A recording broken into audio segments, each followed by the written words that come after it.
சரவணன் இப்படி சொல்லுவான்னு நீங்க 2 பேரும் எதிர்பார்க்கல.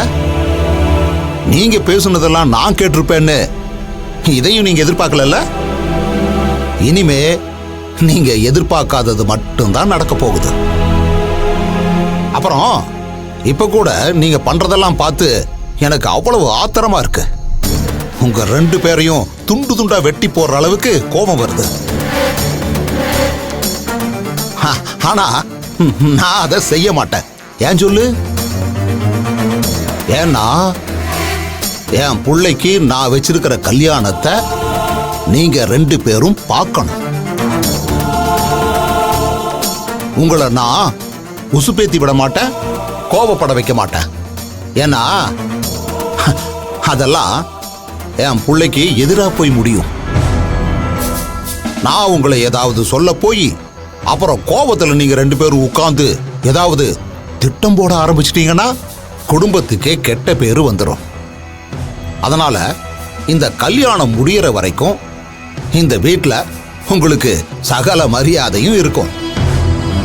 நீங்க ஆசைப்படுற மாதிரி சந்தோஷமா இருக்கலாம். கல்யாணம் முடிஞ்சதுக்கு அப்புறம் வேணாம், நான் தான் உங்களை உசுப்பேத்த மாட்டேன்னு சொல்லிட்டேன்ல. எந்த வழியிலையும் நீங்க 2 பேரும் ஆட்டைய கலைக்க முடியாது. நான் சுத்தி சுத்தி உங்களை கண்காணிச்சுக்கிட்டே தான் இருப்பேன். இந்த கல்யாணம் கண்டிப்பா நடக்கும். அதை நான் நடத்தியே தீருவேன். உங்க 2 பேர்த்தால இந்த கல்யாணத்துக்கு ஏதாவது கெடுதல் வர்ற மாதிரி தெரிஞ்சிச்சுன்னா உங்க உசுருக்கு நான் பொறுப்பில்லை. புரிஞ்சுதா?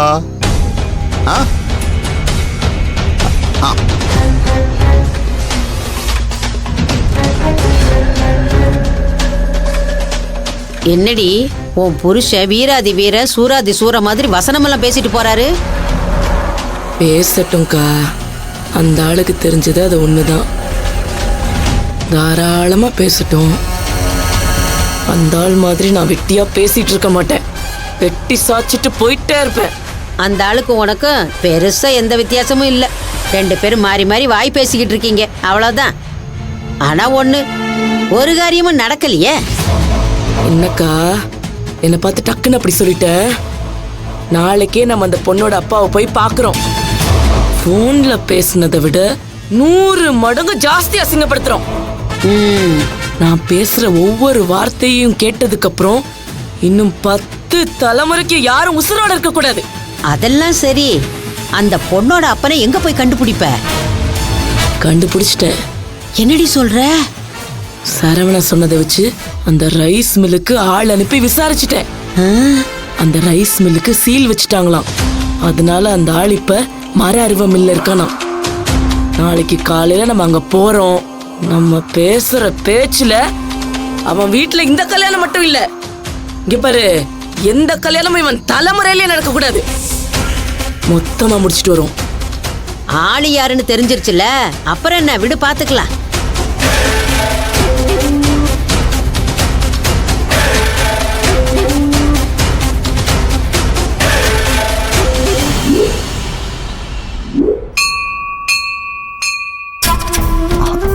அம்மா, உங்ககிட்ட கொஞ்சம் பேசணும்.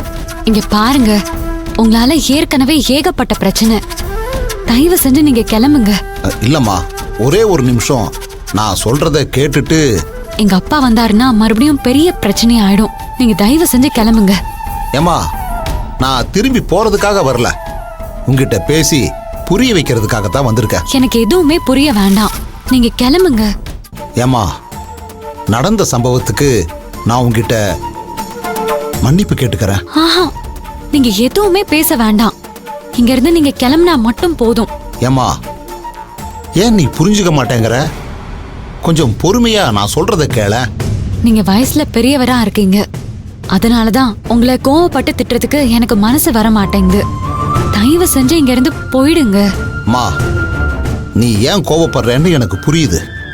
உங்க அப்பாவை என் பையன் அடிக்கிறதுக்கு கையை ஓங்கிட்டான்னு தானே? இங்க பாருமா, அது தப்புதாம்மா. என்ன இருந்தாலும் உங்க அப்பா என் சட்டையை பிடிச்சி அடிச்சதுனால அவன் கோவப்பட்டுட்டான். இத பாரு, நீ எப்படி உன்னோட அப்பாவை அவன் கை ஓங்கின உடனே பலார்னு அரைஞ்சியோ அதே மாதிரி தானம்மா. உங்க அப்பாவுக்கு எப்படி ஒரு நியாயமோ இதுவும் அதே மாதிரி தானம்மா. இருந்தாலும் அவன் பண்ணது தப்புதாம்மா. அந்த தப்புக்கு என்ன தண்டனை வேணாலும் எனக்கு கொடுமா, நான் ஏத்துக்கிறேன். இந்த பாரு, நீ என்னை விட வயசுல ரொம்ப சின்ன புள்ள, என்னோட மக மாதிரி. இத பாருமா, உன்னைய கையெடுத்து கும்பிட்டு கேட்டுக்கிறேன், நீ என் புள்ளைய மன்னிச்சிருமா. இத பாரு, இது உனக்கு பத்தலன்னு வச்சுக்கேன், ஏன் மக காலில் விழுறதா நினைச்சுக்கிட்டு நான் உன் காலில் வேணாலும் விழுறம்மா. என்ன என்னங்கய்யா நீங்க இப்படிலாம் பண்றீங்க? ஐயோ, அது தயவு செஞ்சு இந்த மாதிரிலாம் சொல்லாதீங்க. இல்லம்மா, எனக்கு வேற வழி தெரியல. உங்க பையனை பார்த்ததுக்கு அப்புறம் எல்லாமே எனக்கு பிரச்சனை மட்டும்தான் வந்திருக்கு. தெரியுமா, அதெல்லாம் அந்த ஆண்டவனா. இங்க பாருங்க, நான் என் அப்பா வார்த்தைய மீற மாட்டேன். யார்கிட்டயும் பேசக்கூடாதுன்னு அவர் சொல்லிருக்காரு. நீங்க வயசுல பெரியவராச்சே, அதனாலதான் நின்னு நீங்க சொன்னதெல்லாம் நான் கேட்டுட்டு இருந்தேன். தெரியுமா, நீ எவ்வளவு நல்ல பொண்ணுன்னு எனக்கு தெரியும். உங்ககிட்ட நான் கேட்கறதெல்லாம் ஒன்னே ஒண்ணுதாம்மா, அது மட்டும்தான். சரி, நான் கேக்குறேன், சொல்லுங்க. என் பையன் தாயில்லாத புள்ளம்மா. விவரம் தெரியறதுக்கு முன்னாடியே அவன் அம்மா அவனை விட்டுட்டு போயிட்டா. அவன் சித்தி தான் அவனை வளர்த்தா. உலகம் தெரியாத பையம்மா. அவனுக்கு ஊருப்பட்ட சொத்து இருக்கு. அப்புறம் என் பையன் இருக்கானே, யாரோட நயா பைசாவுக்கும் அவன் ஆசைப்பட மாட்டாம்மா. யாரையும் எடுத்தெறிஞ்சு பேச மாட்டான், அவமானப்படுத்த மாட்டான். சொல்ல போனா பொண்ணுங்களை அவ்வளவு மதிப்பாம்மா என் புள்ள. அப்படிப்பட்டவன் செஞ்ச ஒரே ஒரு தப்பு என்னன்னா, உன்னோட ட்ரெஸ்ஸ அவன் கிழிச்சான் பாத்தியா, அதாம்மா. ஆனா அந்த தப்ப நினைச்சு அவன் எவ்வளவு வருத்தப்பட்டிருப்பான்னு தெரியுமா? என் தங்கச்சியோட ட்ரெஸ்ஸ ஒருத்தன் கிழிச்சிருந்தானா நான் விட்டுருப்பனா, எவ்வளவு கோவப்பட்டிருப்பேன்னு சொல்லி ராத்திரி எல்லாம் தூங்காம அதை நினைச்சு தவிச்சுக்கிட்டு இருந்தாம்மா.